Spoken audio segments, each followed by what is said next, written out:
Once upon a time in a quiet village there lived an 8-year-old girl named Jeni. She had once been a happy child, full of laughter and innocence, but everything changed when her parents separated. Her father, in haste, took another wife without informing Jeni's mother. Heartbroken, her mother left, hoping to take Jeni along, but the little girl refused. She loved her father too much and believed that no matter what, he would always protect her.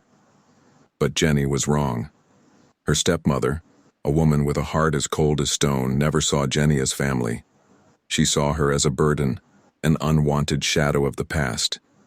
In the presence of her husband, she was the perfect wife, always smiling and treating Jeni with kindness. But the moment he left for his frequent business trips, her true nature surfaced. She made Jeni do all the house chores, even the ones too heavy for an 8-year-old. The little girl would scrub the floors, fetch water from the faraway stream, and wash piles of clothes until her tiny hands were sore. If she dared to rest, the stepmother would snap, hitting her with whatever she could grab, sometimes a cane, other times a wooden spoon. Worst of all, she starved Jeni. She would cook delicious meals but never let the girl eat, watching in pleasure as her tiny stomach growled in hunger. If Jeni begged for food, she would receive slaps instead of sympathy. One fateful evening, Jeni, weak and trembling from hunger, could no longer bear it. While her stepmother was away, she took a small portion of food from the kitchen to eat. It was a simple meal, just a little rice, but for Jeni, it felt like a feast. Unfortunately, she was caught. Her stepmother's eyes burned with rage. Without a word, she grabbed a cane and whipped Jeni mercilessly, her cruel hands striking without remorse. But even that wasn't enough.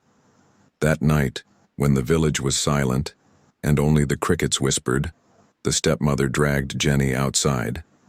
The cold wind bit into the girl's skin as she shivered in her thin dress. "Since you love stealing, you will learn the hard way," the woman sneered before locking the door behind her. Jeni knocked. She cried, she begged, but no one listened. The night was cruel, the cold merciless.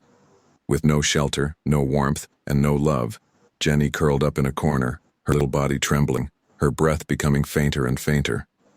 By morning, when the villagers found her, it was too late. Jeni lay still, her tiny hands frozen in place, her innocent eyes closed forever. The news spread like wildfire. When Jeni's father returned, he collapsed in grief, unable to believe that his own flesh and blood was gone. The villagers revealed the truth. They had heard Jeni's cries before. They had seen her suffering, but her father had been too blind, too trusting. But what happened to the wicked stepmother? Some say she disappeared that very night, running away before the villagers could judge her. Others whisper that she was found in the forest, haunted by Jeni's spirit, her own cries echoing through the trees.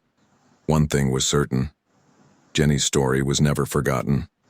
And so, the village elders began telling it to every child, every mother and every father, reminding them that neglect is a silent monster and that sometimes love alone is not enough. Moral of the story: parents must listen to their children before it's too late. Never ignore the warnings of others when a child's life is at stake. Evil deeds never go unpunished, for justice comes in many ways.